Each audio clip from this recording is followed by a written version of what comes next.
भाई कल south Africa और ऑस्ट्रेलिया का पिंडी के अंदर मैदान सज रहा है। तीसरा बड़ा मैच आ रहा है भाई, और जो इनमें से एक दूसरे को ठोकेगा वह सीधा सेमी में जाएगा।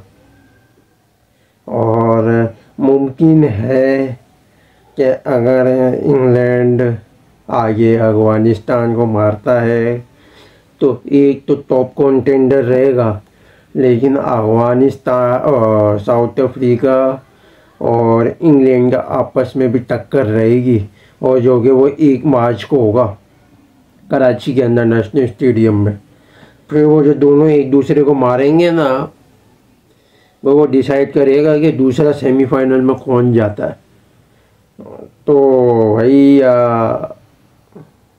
समझ लो, अगर ऑस्ट्रेलिया के साथ अगर ऐसा होता है, साउथ अफ्रीका जाता है, तो भाई समझ लो कि भाई ऑस्ट्रेलिया और अफगानिस्तान में भी डिसाइड होगा। तो देखो क्या होता है, तो देखते रहे। हेलो, अस्सलाम वालेकुम, कैसा है आप लोग? ठीक है, जल्दी फटाफट ख़त्म करेंगे, आज थोड़ा लेट हो गया सेशन। ऑस्ट्रेलिया और साउथ अफ्रीका के हवाले से डिस्कशन करेंगे, जो कि रावलपिंडी के अंदर है। और जैसा कि वेदर आप देख रहे हैं, 18 डिग्री का वेदर है, और ओवरकास्ट कंडीशन होगी, और 11 डिग्री का आपका नाइट का आ रहा है, जो कि दिन से लेके आखिरी तक आपका 18 से लेके 17 या 16 तक जा सकता है। और जब दूसरी इनिंग स्टार्ट होगी तो 16 से लेके 15, 16, 14 तक जा सकता है, जो कि अच्छी खासी ड्यू होगी। ड्यू पहले में भी आपकी थोड़ी सी ड्यू पड़ सकती है ओवरकास्ट कंडीशन में। और जैसा कि भी आपने जो वेदर में देखा, 62% चांसेस हैं बारिश के, तो मैच के डिले हो या रुक भी सकता है, जा भी सकता है, तो कुछ भी हो सकता है, कह नहीं सकता। कुदरत का अमल दखल है। और इसी तरीके से पिच आप देख रहे हो, स्नोयर की पिच है, और जो कि फ्लैट ट्रैक है, ग्रीन स्ट्रक्चर का आ रहा था, वो ग्रीन स्ट्रक्चर थोड़ा ख़त्म हो गया, तो बिल्कुल ही आपका फ्लैट ट्रैक होगा विदाउट घास, तो जिसमें बॉलिंग का थोड़ा सा आप कम फ़ायदा हो सकता है बनिस्बत पहले मैच के, जो आपका न्यूजीलैंड और साउथ बांग्लादेश का जो हुआ था। तो जो आपका जो टीम टॉस जीतेगी, वो कोशिश करेगी कि आपका 300 के नीचे पैक करे, तो इजीली चेजेबल है टारगेट। और जो बैटिंग करेगी वो कोशिश करेगी कि 325 से ऊपर का टारगेट दे, वो टारगेट थोड़ा सा मुश्किल है चेस करने वाली पे। तो आगाज़ करते हैं पहले सिनेरियो के ऊपर। हम पहला हमारा जो सिनेरियो है, साउथ अफ्रीका आपकी बैटिंग करती है, जो क्या होता है, ऑस्ट्रेलिया बॉलिंग करती है, क्या होता है। साउथ अफ्रीका अगर बैटिंग करती है, और पहले तो अभी प्लेन लाइन 11 देख लें, सॉरी सिनेरियो पे पहले आबाद में आते हैं कि आपका जोजी बाउमा होगा, और आपका सॉरी रिकल्टन पे बाउमा होगा आपका। और क्लासन का सुनने में आ रहा है कि इंग्लैंड वाले मैच में आ सकता है, रिटर्न हो सकती है इंजरी की, जो कि मैंने कहीं रिपोर्ट्स वगैरह खंगाल के देखा, तो उसमें मुझे ये बताया गया है, देखा है उसमें इंग्लैंड के मैच में आ सकता है क्लासन। अभी तो रिकल्टन खेलेगा, तो आपका ओपनिंग जोजी और रिकल्टन ही करेंगे। बाउमा 1 डाउन आएगा, 2 डाउन आपका क्या नाम है, मार्क डेसन आएगा, फिर मार्करम आएगा, मिलर आएगा, फिर जॉनसन आएगा, फिर आपका मुल्डर पहले भी आ सकता है, फिर उसके बाद महाराज, फिर एंगीडी, फिर रबाडा, फिर मारा आपका हो गया ना,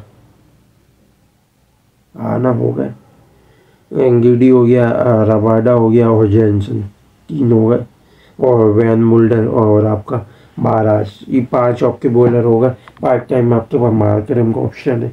इसी तरीके से ऑस्ट्रेलिया का देखा जाए तो मार्टी शॉट और आपका ट्रेविस हेड ओपनिंग करेंगे, और आपका साथ में और कौन आएगा, आपका स्टीव स्मिथ, लघुशन होंगे, फिर उसके बाद आएगा आपका जॉश इंग्लिश, अलेक कैरी, फिर मैक्सवेल है, फिर आपका बेन डिवाशुइज है, और आपका नेथन एलिस, या स्पेंसर जॉनसन, दोनों में से कोई एक बैठ के उसकी जगह सीन एबर्ट आएगा तो वो ऊपर आ सकता है डिवाइस की बैटिंग, क्योंकि वो और अच्छी बैटिंग करता है, हिटिंग भी कर लेता है, रोटेट भी कर लेता है रन को। इसी तरीके से एलिस या स्पेंसर जॉनसन में जो कोई एक खेलेगा, जैम्पा होगा, और आपका एक और बॉलर का मैं नाम बोल रहा हूँ, सॉरी, वो देख लेते हैं आपका। तो कितने होगा, डिवाइस हो गया या एलिस या स्पेंसर जॉनसन में से कोई एक हो गया, 2 जैम्पा 3, सीन है बस 4, हाँ सही है 4 हो गए इनके। फिर पार्ट टाइम में मैथ्यू शॉर्ट, आपका ट्रेविस हेड और आपका ये मैक्सवेल, 3 ऑप्शन है, यानी 3 मिला के भी अगर 10 और डाल सकते हैं, यानी जैम्पा के बैकअप में कुछ ना कुछ हो सकता है साथ पार्टनरशिप बनाने में। तो पहले सिनेरियो पे आ जाते हैं, साउथ अफ्रीका बैटिंग करता है तो क्या होता है, ऑस्ट्रेलिया बॉलिंग करता है तो क्या होता है। भाई पहले बैटिंग अगर साउथ अफ्रीका करता है, ओवरकास्ट में थोड़ा सा फ़ायदा देगा बॉलिंग को, स्पेंसर जॉनसन को फ़ायदा दे सकता है पावर प्ले में आपका, अगर वो खेलता है वो, नहीं तो डिवाइस इसको लाजमी करेगा। डिवाइस हो गया आपका, और आपका एक और अगर हार्डी को भी खिला सकते हैं वैसे, अगर ओवरकास्ट कंडीशन हुई तो वो 5 का ओवर हिला भी सकता है, अच्छी बॉलिंग आपका दे सकता है।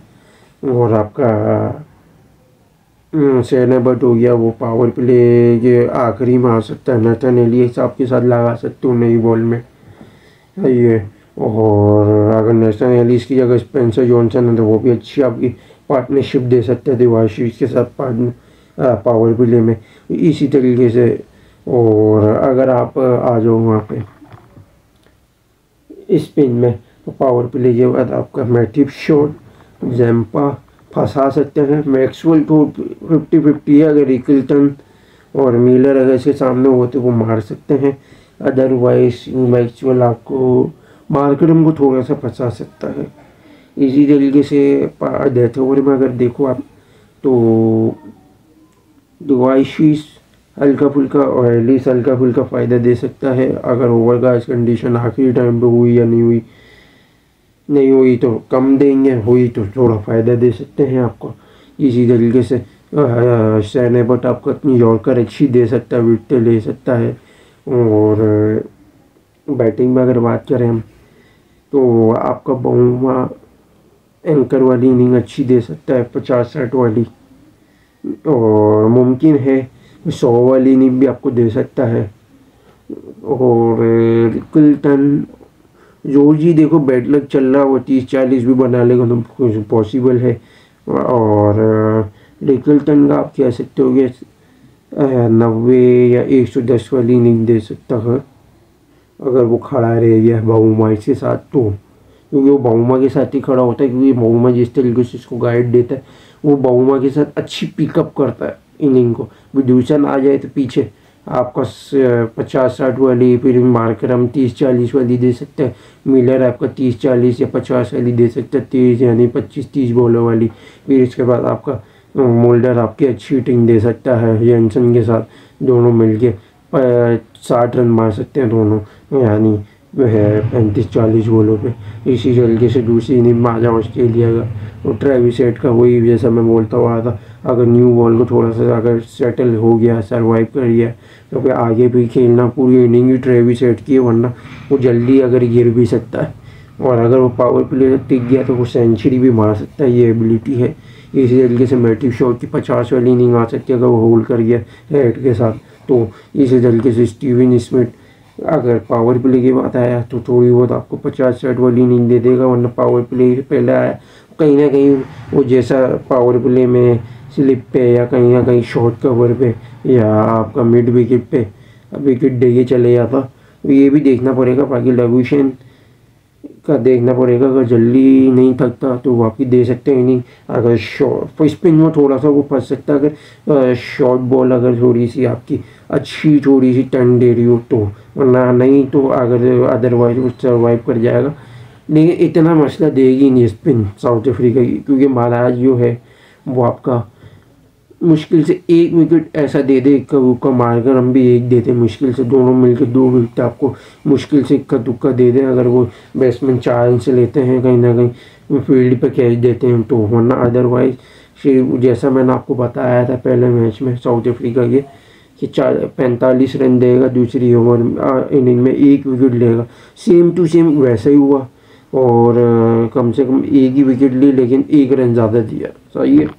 इसी तरीके से आपका मैंने ये इसी तरीके से नहीं बोला आपकी ये इंसान आपका हिला सकता है, एनगीडी ये दोनों फंसा सकते हैं। और अगर जब पावर प्ले का एंड हो रहा हो तो रबाडा, ये तीनों बॉलर कम से कम 3 विकेट टॉप ऑर्डर की लेने की स्पेशलिटी रखते हैं। तीनों मिलके 4 तक भी जा सकते हैं, टॉप ऑर्डर का उड़ा दिए, कहीं ना कहीं प्रेशर मार सकते हो इसीलिए। लेकिन नीचे इंग्लिश कैरी टाइप के से बेटर हैं जो प्रेशर को हैंडल कर सकते हैं, क्योंकि 10 ओवर के बाद आपका ड्यू पड़ेगा तो जब नई बॉल थोड़ी सी नरम होने लग जाएगी गीली पन की वजह से, तो बैट्समैन को फ़ायदा देगी जाहिर है। तो पावर प्ले के बाद मार के हम सिर्फ रन रोक ही सकते, क्योंकि उनको तो ये सिर्फ सिंगल या डबल ही खेलेंगे, ज़्यादा हिटिंग पे चांस लेंगे नहीं। इसी तरीके से 10 ओवर में आ जाओ, एंगीडी आपको रबाडा फंसा सकता है, जेनसन आपका पिट सकता है। और इसी तरीके से ऑस्ट्रेलिया की बैटिंग में देखो तो इंग्लिश आपकी अच्छी इनिंग दे सकता है 90-80 वाली, अगर वो प्रेशर में अगर टॉप ऑर्डर में विकेट गिरेगा साथ संभाल लेता तो। इसी तरीके से अगर आप कैरी 50-60 वाली 120 स्ट्राइक रेट के साथ दे सकता है 40-45 बॉल पे। इसी तरीके से नीचे मैक्सवेल हिटिंग में फिनिशिंग में आपका रोल अच्छा दे सकता है, जितने रन की रिक्वायरमेंट हो वो पूरी कर सकता है। 1.5 ओवर तक अगर बारी आती है 1.5 ओवर से पहले थोड़ी वो सेट हो गई, 1.5 ओवर में हिटिंग दे सकता है। इसी तरीके से पहला सीनेरियो हमारा खत्म हुआ। दूसरे सीनेरियो पर आ जाए, ऑस्ट्रेलिया अगर बैटिंग करता है क्या होता है, साउथ अफ्रीका की बॉलिंग होती क्या करता है। तो ऑस्ट्रेलिया अगर बैटिंग करता है, ट्रेविस हेड के लिए अच्छा चांस होगा कि पावर प्ले में अभी भी फंस सकता है, क्योंकि सॉरी मैं भूल गया, ओवरकास्ट कंडीशन होगी तो तब फंस सकता है। ट्रेविस हेड को यहाँ भी थोड़े टैकल करना पड़ेगा पावर प्ले में मैटिव शॉट के साथ, मुश्किल होगी इनको। ये है कि 30-40 तो कम बता रहा हूँ, 40-50 वाली इनिंग दे सकते हैं दोनों मिलके, जैसे मैंने पहली इनिंग दूसरी इनिंग में भी यही होगा। विकेट रोकना ज़रूरी है, वरना एक ही कोई विकेट आ गई तो मसला हो जाएगा। उसमें से जो हिटिंग वाला जो फैक्टर वो ट्रेविस हेड ही है। नीचे जो है वो सिर्फ रन रोटेशन या एंकर वाली इनिंग खेलते हैं, जैसे ट्रेविस आपका स्टीव स्मिथ हो गया और लाबुशैन हो गया, तो इनकी भी यही सेम कंडीशन है जैसा मैंने आपको बताया दूसरी इनिंग में। और इंग्लिश आपको दे सकता है इम्पैक्ट मिडिल में, सो 120 वाली इनिंग दे सकता है। इसी तरीके से कैरी का भी सेम यही है जो मैंने आपको आखिरी टारगेट अच्छा सेट करने में मदद आपको दे सकता है 50-60 वाली इनिंग में। इसी तरीके से मैक्सवेल की जितनी रिक्वायरमेंट होगी सेम वही बता रहा हूँ, जितना कर सकता है उतना कोशिश करेगा, 70 तक भी ले जा सकता है अपनी इनिंग में।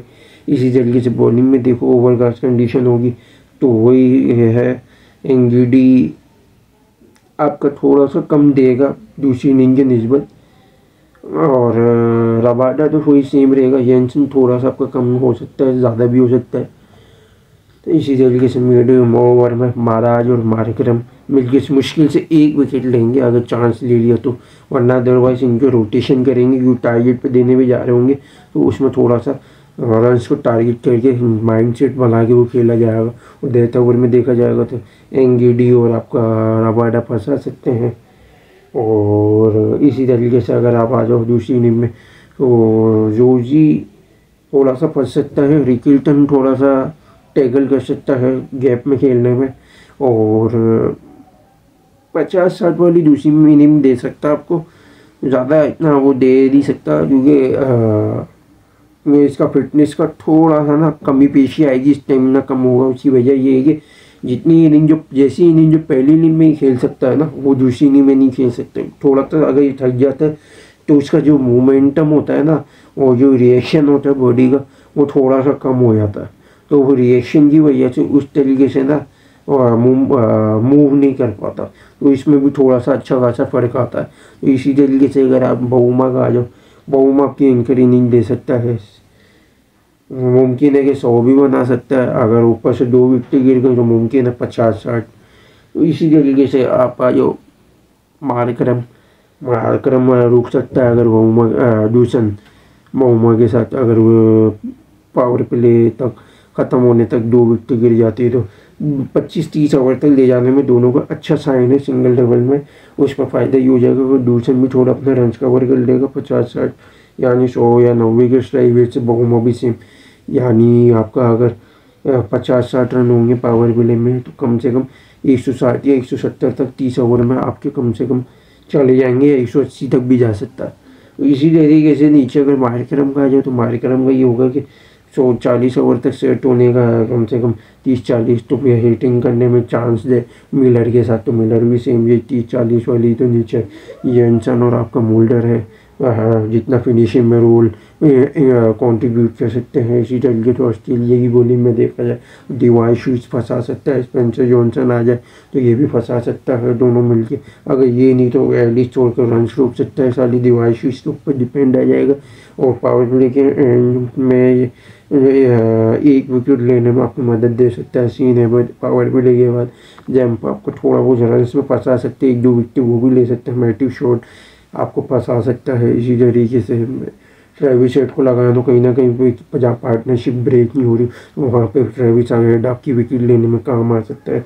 इसी तरीके से अगर आप मैक्सवेल का देखें तो वो अभी भी बोल रहा हूँ मार्करम को खा सकता है। और दूसरी इनिंग में दूसन को भी थोड़ा भैया मिलर को हल्का फुल्का फंसा सकता है पहली इनिंग के निस्बत। इसी तरीके से डेथ ओवर में आ जाओ तो आपका डिवाइस जो है ना हल्का फुल्का फ़ायदा देगा, ज़्यादा नहीं। स्पेंसर जॉनसन होगा वो तो पिटेगा और नेथन एलिस होगा तो वो रन से रोकने में काम आएगा। शॉन अहमद आपको थोड़ा सा फ़ायदा दे सकते हैं यॉर्कर्स में, स्लो यॉर्कर में 1-2 विकेट लेने में। तो यही तो 2 सिनेरियो। अब आज की प्रेडिक्शन में हम आ जाते हैं। प्रेडिक्शन हमारी ये है कि पहली अगर साउथ अफ्रीका अगर बैटिंग लेता 325 या 30 तक का टारगेट देता तो कम से कम साउथ अफ्रीका ये, क्योंकि बॉलिंग इंग्लैंड के निस्बत बेहतर है तो फंसा सकता है, 100% चांसेस है। ये 340 या 50 तक अगर बनाता, 330 तक अगर बनाता है तो 90% है, 90 या 80%। 300 बनाता है तो आपका 50% है। ऑस्ट्रेलिया को इस मामले में 300 पे राइट ऑफ नहीं करना। नीचे होगा तो साउथ अफ्रीका के भी क्या चांसेस कम होंगे, वो दूसरी डिस्कशन करेंगे दूसरे आपके सिनेरियो में प्रेडिक्शन में। और अगर बॉलिंग लेता है साउथ अफ्रीका 270 तक रोकता है तो साउथ अफ्रीका के 100% चांसेस है। 300 तक रोकता है तो वही 50%। ऊपर जाता है तो ऑस्ट्रेलिया के चांसेस बढ़ जाएंगे। इसी तरीके से दूसरी प्रेडिक्शन में हम आ जाए तो ऑस्ट्रेलिया अगर बॉलिंग लेता है 270 तक रोकता है तो 100% है, 300 तक तो 50% है। ऊपर जाते हैं तो भी साउथ अफ्रीका के चांसेस है जो पहले सीनेरियो में आपको बताया। इसी तरीके से अगर बैटिंग करता है 350 तक जाता है तो 100%, 330 तक तो 70 से 80%, 300 तक तो 40-50%, नीचे आता तो और साउथ अफ्रीका के 100%। तो ये थी हमारी प्रेडिक्शन आज की। और यहीं तक जुड़े रहिएगा, लाइक और शेयर और सब्सक्राइब जरूर कीजिएगा, बेल आइकन को जरूर क्लिक कीजिएगा। Thanks to watching video. अल्लाह हाफिज़।